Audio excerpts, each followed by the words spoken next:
This Shabbat, we will be reading VahEtchanan, meaning, and I pleaded. And while Moshe pleaded here with God, there is much that God could be pleading with us.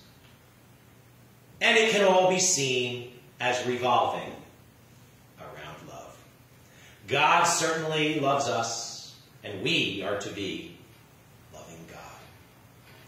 And how poignant that this Shabbat following Tisha B'Av, the 9th of Av, last Sunday when we were mourning the destruction of the Holy Temple, after the 3 weeks of the Bein HaMetzarim, our next Shabbat, this Shabbat, is Tu B'Av, the 15th of Av, Chag HaAhava, the Jewish holiday of love. This week has been a week to turn from mourning the past to loving in the present for a better future. How we live and what we do should be based on love.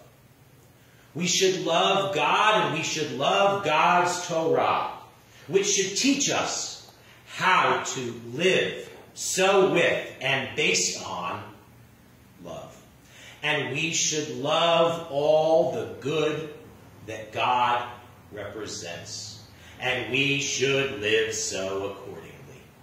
In VahEtchanan, while God does not allow Moshe to cross over to the Promised Land, and he has good reason for making such a responsible parental decision, Moshe pleads with God, and God does, though, let Moshe see the Promised Land.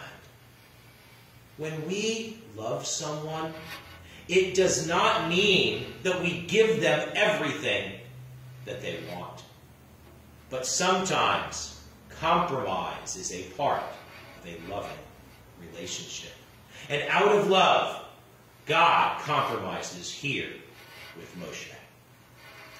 Not only, though, in loving relationships should we not be expecting to just get everything we want, but loving relationships should be based on good values and rules that are ultimately beneficial to everyone involved. Out of love, we are to do what is best for others, even if they want otherwise. Such loving relationships can be those of true friends as well as family. Such loving relationships can be those of husband and wife. Such loving relationships can be those of siblings. And, as can be more so seen as the situation here, such loving relationships can be those of parent and child. We look to God as the ultimate of parents. God loves us as a parent. And a good, loving parent cannot just let his children do whatever they want. A parent may be more popular by letting her children do whatever they want. But that is not good, responsible parenting.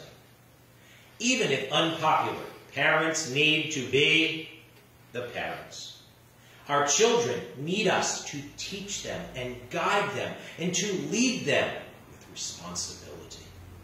Just because a child may not want to brush her teeth, that does not mean that the parent should not be the parent and tell the child to brush her teeth, even though she might not want to do so.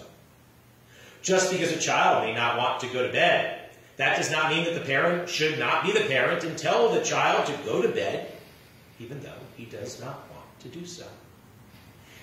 It is due to the deep love in our hearts for our children that good parents are willing to be so unpopular and raise our children so responsibly with rules and boundaries, with consequences and more. Parenting can be seen as such an important and powerful responsibility, as parents play such a critical role in shaping the future.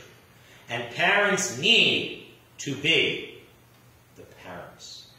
The kinds of adults our children will become, and the future that they will bring, is a product in part of the parenting we do. And so it is with God, as the ultimate parent, as God tries to raise us right. And here, in VahEtchanan, we are reminded of the importance of following God's laws as he has given them to us. Shema el hachukim v'el hamishpatim. Listen to the laws and the rules. Asher anochi melamed etchem la'asot, that I am instructing you to do. V'hodatam levanecha, v'livnei vanecha, and make them known to your children and to your children's children.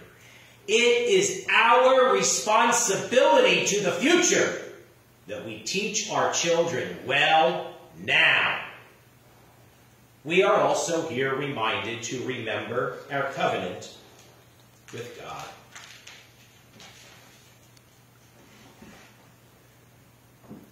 V'lo yishkach et brit avotecha asher nishba lahem. God will not forget the covenant which he made as an oath with our fathers. It is further noted, though, that God did not just make a covenant with our forefathers, but God makes a covenant here with us. Adonai Eloheinu, karat imanu berit. It is up to each of us to keep the covenant moving forward. We are reminded of all that God has done for us. And the 10 Commandments are reviewed. And the Shema is spoken here in this parsha. Shema Yisrael Adonai Eloheinu Adonai Echad. Hear, O Israel, the Lord is our God. The Lord is one. Which is followed then by the V'ahavta. And you shall love. V'ahavta. How poignant on this Shabbat that is. To Ba'al. Quite simply, we are to do that which is right and good. Va'asita hayashar behatov. God is trying to raise us right. But there are other influences out there. Perhaps the biggest challenges of being a parent in the world today comes from the other influences out there on our children. It takes a strong parent not to give in to the ill temptations of those less than desirable influences out there in the world.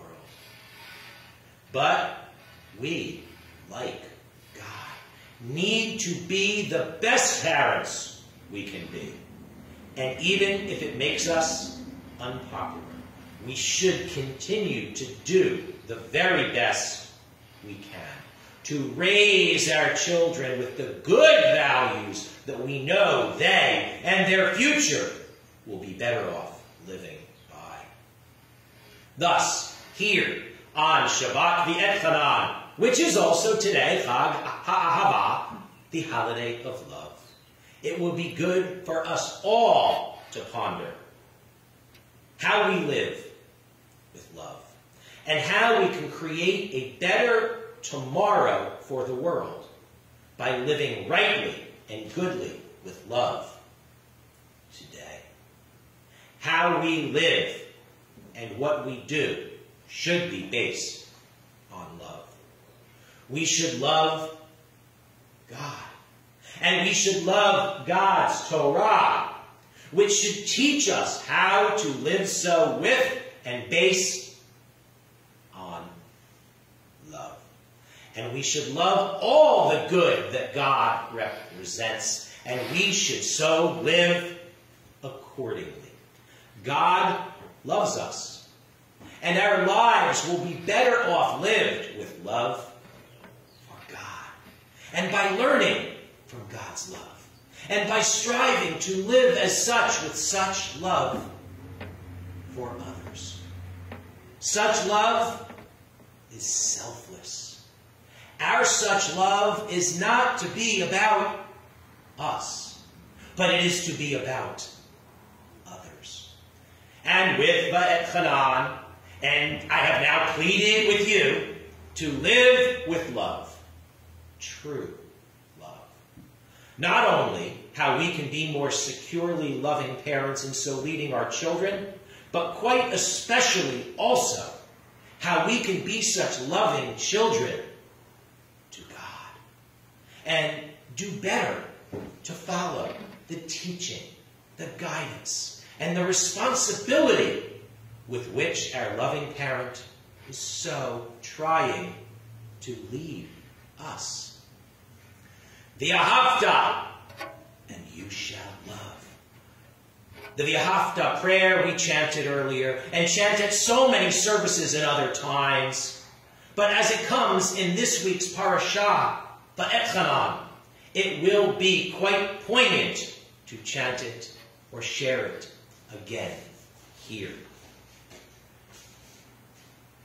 VahEahavta et Adonai Elohecha b'chol levavcha uv'chol nafshecha uv'chol meyodecha v'hayu advarim ha'ele asher anochi mitzavecha hayom al levavecha V'shinantam levanecha v'dibarta bam v'shivtecha b'veitecha uv'lechtecha v'derech uv'shachtecha uv'kumecha v'kshartam leot al yadecha v'hayu l'totafot b'neinecha uv'tavtam al mezuzot beitecha You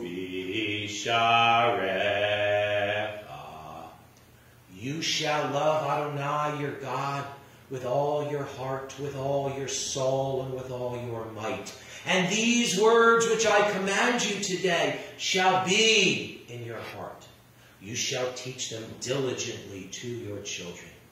You shall speak of them when you are sitting at home, and when you go on a journey, when you lie down, and when you rise up. You shall bind them as a sign on your hand, and they shall be jewels between your eyes. You shall inscribe them on the doorposts of your house and upon your gates. VahEahavta, and you shall love. And I will leave you with that to ponder, as I wish you Shabbat Shalom and to B'Av Sameach, Yom Ahava Sameach.